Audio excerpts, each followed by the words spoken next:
आप देख रहे हैं डीएसपी दिलराज न्यूज, वो जगह जहां सच्ची खबरें मिलती हैं, वो आवाज जो सत्ता के गलियारों में गूंजती है, वो सवाल जो गोदी मीडिया के पेट में मरोड़ पैदा कर देता है। और आज का सवाल यही है कि जब भारत दुनिया की चौथी सबसे बड़ी अर्थव्यवस्था बन गया है, तब उस चौथी पोजीशन में आम आदमी कहां है, मजदूर कहां है, किसान कहां है, बेरोजगार युवा कहां है? क्या आपकी सैलरी बढ़ी? क्या आपकी नौकरी लगी? क्या आपके घर बिजली पानी सस्ता हुआ, या आप बस टीवी पर ताली बजा रहे हैं और स्लोगन सुन रहे हैं? भारत अब चौथे नंबर पर है, लेकिन आपकी जेब अब भी खाली है, आपकी थाली अब भी अधूरी है और आपके सपने अब भी अधूरे हैं। हर टीवी चैनल, हर मंत्री, हर प्रवक्ता यही चीखता है कि देश तरक्की कर रहा है, लेकिन कोई नहीं बताता कि उस तरक्की में आम जनता का क्या रोल है। क्या आप उस ग्रोथ का हिस्सा हैं, या आप बस आंकड़ों की स्लाइड में एक पेज भरने का काम कर रहे हैं? विज्ञापन के पोस्टर में मुस्कुराते चेहरे बनकर क्या आप खुद को सफल महसूस कर रहे हैं, या खुद से नजरें चुरा रहे हैं? क्या आपने कभी सोचा है कि करोड़ों लोगों के हाथ खाली हैं, लेकिन सरकार कहती है कि विकास हो रहा है, कंपनियां रोज छंटनी कर रही हैं, लेकिन टीवी कहता है भारत विश्वगुरु है, फैक्ट्री दर फैक्ट्री बंद हो रही है, लेकिन खबरें दिखाती हैं कि एक्सपोर्ट बढ़ा है। क्या आपने कभी पूछा कि कितने सरकारी रोजगार निकले, कितने युवाओं को वाजिब नौकरियां मिली, कितने स्टूडेंट्स उम्र पार करके आज भी फॉर्म भरते रह गए? सरकारें आती हैं, घोषणाएं करती हैं, मंच से वादे किए जाते हैं, लेकिन जब भी हम सड़क पर निकलते हैं, भूख, प्यास और दर्द वहीं खड़े मिलते हैं।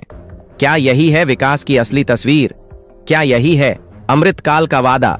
जिस किसान की पीठ पर भारत की रीढ़ का तमगा चिपका दिया गया, वही किसान मंडी में अपनी फसल बेचने जाए तो लागत भी नहीं निकलती। सरकार एमएसपी की बात करती है, लेकिन जमीन पर कुछ नहीं होता। किसान आत्महत्या करता है, पर उसका नाम खबरों में नहीं आता।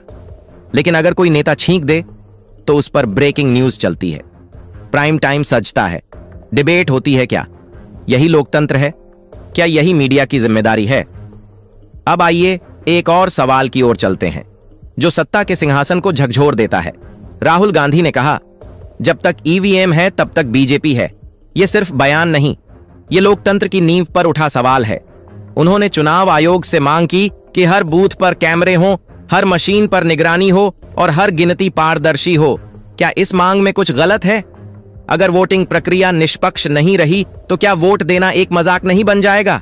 क्या आपका लोकतांत्रिक अधिकार सिर्फ एक दिखावा बनकर रह जाएगा?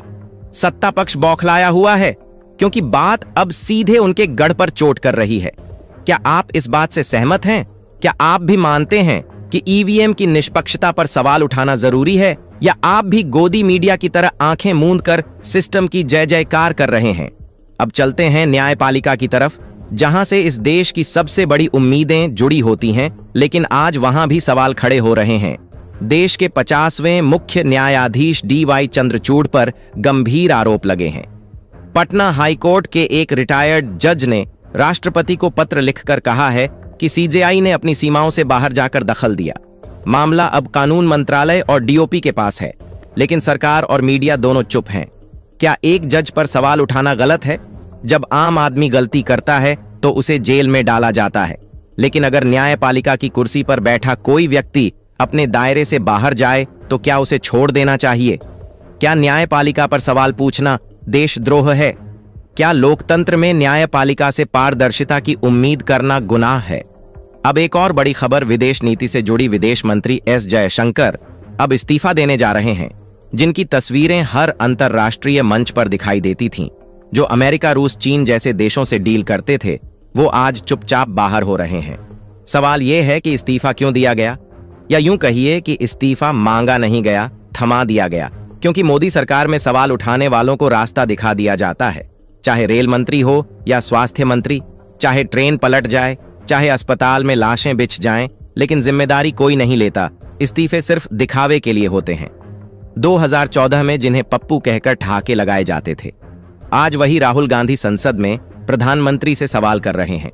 भारत जोड़ो यात्रा हो, कर्नाटक चुनाव में 5 गारंटी हो, या संसद में अडानी पर हमला, राहुल गांधी ने सत्ता के गलियारों में बेचैनी फैला दी है। आज विपक्ष एकजुट हो रहा है, लेकिन क्या सिर्फ एकजुटता काफी है? नहीं, क्योंकि चुनाव जीतने के लिए जमीन पर संगठन चाहिए, कार्यकर्ता चाहिए, बूथ लेवल की तैयारी चाहिए और सबसे बड़ी बात जनता का भरोसा चाहिए। और ये भरोसा झूठे वादों से नहीं बल्कि सच्चाई से बनता है।